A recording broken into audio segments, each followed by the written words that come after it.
As media previews officially begin for Epic Universe, the theme park world is discovering through their social media feeds just how epic Universal's new park will be when it opens on May 22nd, 2025. In the lead up to this monumental opening, Disney is desperate to do all they can to retain as much market share in Central Florida as possible. Let's talk about Walt Disney World restoring the Disney bubble by bringing back simultaneous water park operations and on-property perks like resort airline check-in here on That Park Place.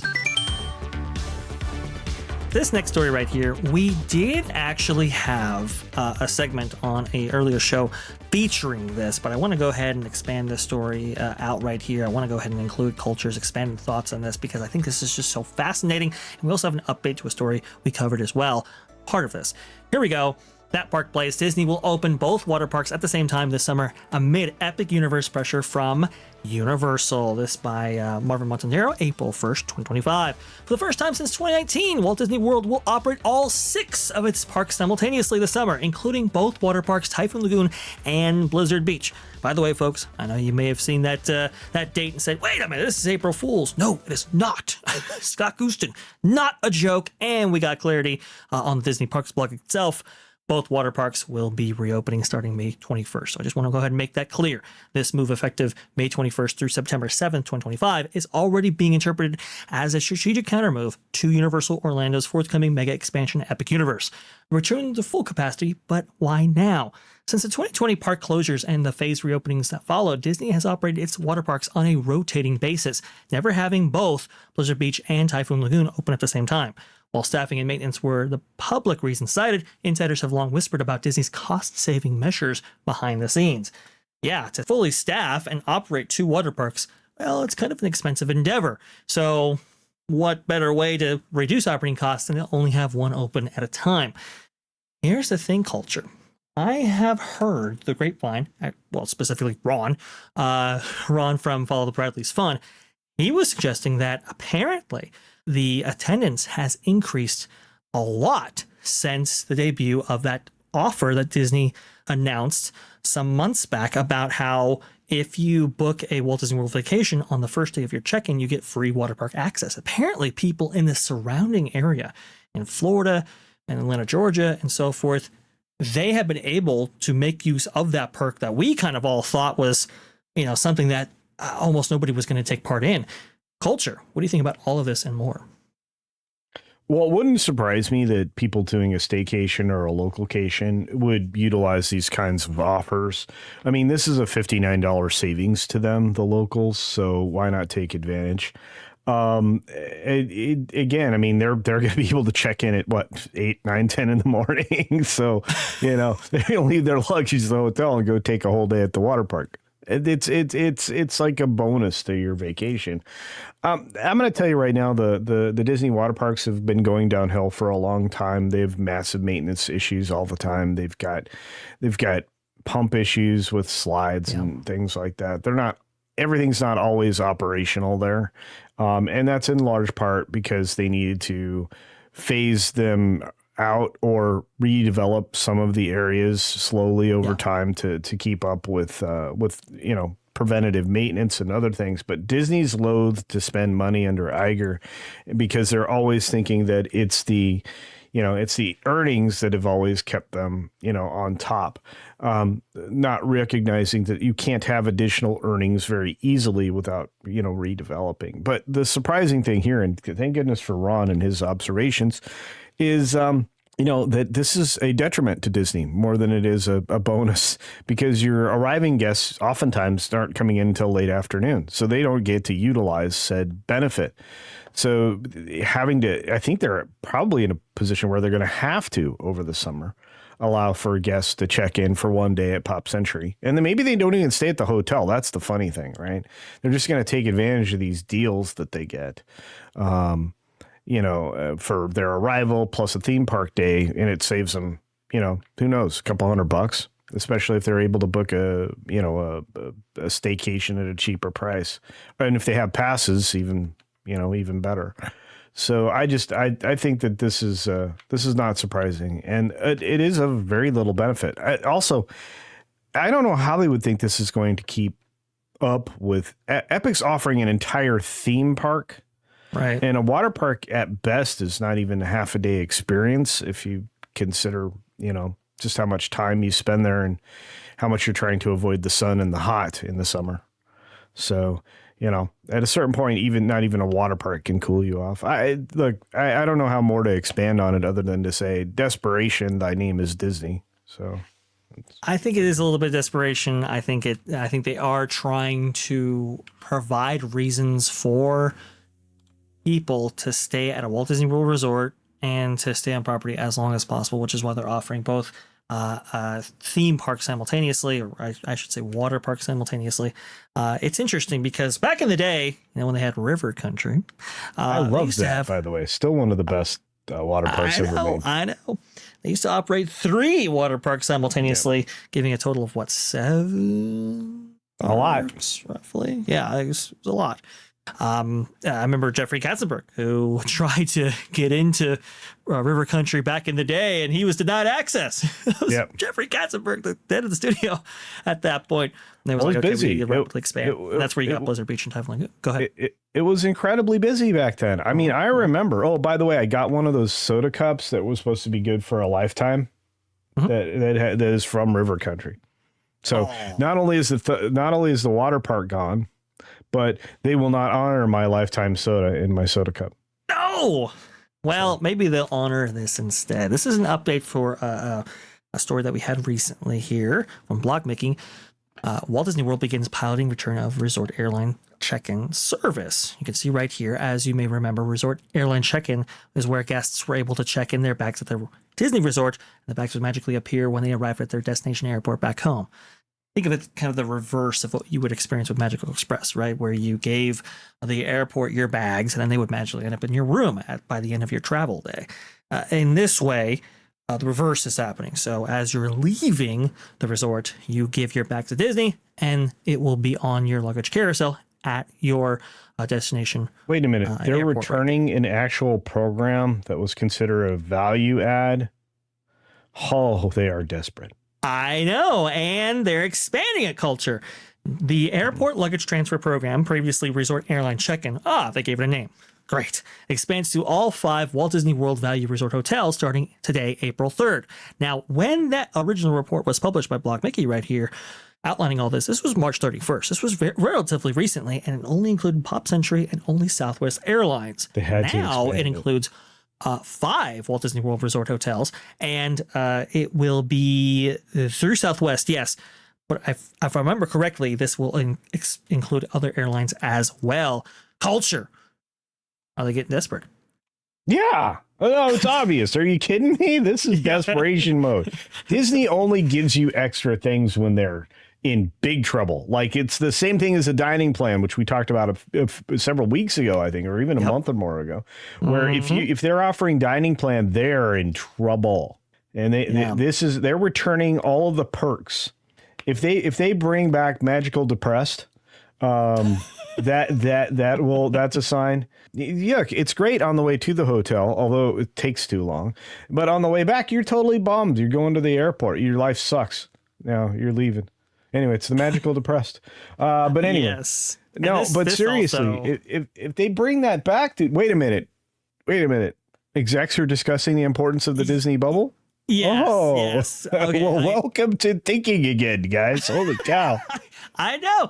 So before the pilot program was announced for this whole thing, March 30th, they announced, hey, or March 30th, they had like a media powwow or something where they had executives talk about the importance of the Disney bubble. And this was before any of this was going on. It was like, well, wait a minute, you haven't really maintained or preserved or emphasized Disney bubble in so long. Now we have a series of announcements. We're going to be opening both Typhoon Lagoon and Blizzard Beach. We're going to be reincorporating the return of the resort airline check-in service. Now we have an executive saying we continue to work with Orlando International Airport in ways we can help manage the high demand for travel to Central Florida and improve the experience for our guests and other airport passengers. You have all of this stuff happening in a very short amount of time. I think you're right, Culture. I think they're looking across the way. They're looking at Epic Universe and they're going, well, it's, and again, I'd like to take take a victory lap here, but I know that they're doing everything they can to ignore me. But I'm telling you, they're going to lose 30% market share in Florida. And I think they're just now realizing it. And all the hype is in this one spot called Epic Universe. And that's going to, imagine a 3-day ticket gets you an Epic Universe visit, plus you get to go to the other 2 parks. They understand their audience. Disney does not. Disney needed a 5th gate. The conversation started way back in the 2010s. And by 2015, they should have started working on it. I'll reemphasize this here. Epic Universe, I believe they're projecting 10 million the first year. I think that's what Universal is saying right there. There's only 2 theme parks that have ever achieved that in Central Florida, that being Magic Kingdom and Epcot. 10 million is a lot. You're going to need about at least 30,000 or so roughly per day in order to achieve that number. That attendance has to come from somewhere. And from what I'm understanding from an industry expert who works around the hotel industry, they're saying the bookings are up, but they're not up that high. That attendance will have to come from somewhere. It will likely come from places like Disney and Disney's parks. So maybe that's why they're encouraged to compete on this level. By the way, little competition, well, it goes a long way. So yeah, and maybe it'll get Disney to rethink several of their decisions, like destroying their most favorite water ride. They're the number 1 theme park attraction in Florida as far as an attraction goes. Yep. They destroyed that. It's done. If they tried to roll back the Tiana bologna sausage, it would take, a better part of a year to try to, bring back all the things that were there before. And they would have to be completely rebuilt because they destroyed so many of those classic animatronics and designs and the ways to deliver their movement. Because, they wanted to go all electric and make sure they had fail mode all the time with Tiana, multiple places. Disney has done everything but please their guests. Universal went the other direction. So let's see who wins. What do you think, Vash? I think I know who's going to win this competition right here. And look, Disney has dominated the market share for quite some time. It's going to be difficult to dethrone them.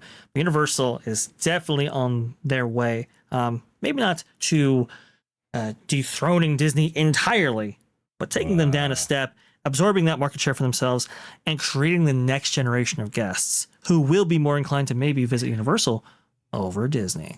Well, and here's the other thing. Everything that they're developing, this is so important, guys. This is why I reiterate this all the time. They are bringing in families, people that are going to have another generation of children. Correct. Disney's not doing that. You have the Disney adults. You have 55 pluses going in there, dinks, and showing up, never had children, or had alternate lifestyles that made it so they weren't going to have kids, or are going to. Even the people they're bringing in have these challenged people that are not going to have children in the future. I had to clean that up. And if you don't have a future, you don't have a future. You not. Disney thrived on having generational experiences. They don't anymore. I guess who's taking that over and will generationally going forward, unless Disney pulls their head out of their tuchus. Universal? Yay, there you go. Ding, ding, ding. Look, I'm just looking at the future and I'm like, if you look at Epic Universe, it is designed as a generational park. There are experiences for every age group. There are incentives to come back and experience it. I'm never going to buy the idea that you can only do 12 experiences a day. I never buy that. I can do everything at Disneyland and everything at DCA in the same day, commando style, still at my age. Right. But, well, I can't do the shows. I don't care about the shows. Shows pound sand. They don't even have good shows anymore. That's why I don't care. But when you walk around, you can go through 65 attractions in Disneyland, mind you. 65. Okay. There are not even that many attractions in the entire 4 parks at Disney World. So if you try to tell me I can't do 12 experiences, I don't believe you. I don't believe you. So, but at Epic Universe, I don't know that I'll be able to get to 12 just because of it is an immersive environment. If you've actually seen it inside, it's an immersive environment. Some people have done things they're not supposed to and filmed the inside and then taken extensive video and stuff. taking advantage of their friends and family. That's not great. But when you see what's there, like Disney used to be, you're immersed in an environment. Each one of those portals is their version of a land. Their portals are the hub and spoke approach to theme parks, and they have more room to expand. And they understand that expanding means you add things. You do not subtract things. That's not the word expand. Disney has trouble with words. They've fallen fully neo-Marxist. So their idea is, well, adding is removing things so that we replace it with a thing or two, maybe, if you're lucky. Again, that's what the backlash is for the Rivers of America area. But anyway, I digress. You have a future at Epic. You don't have one anywhere else. I'm sorry. I mean, Universal is going to build another theme park after this.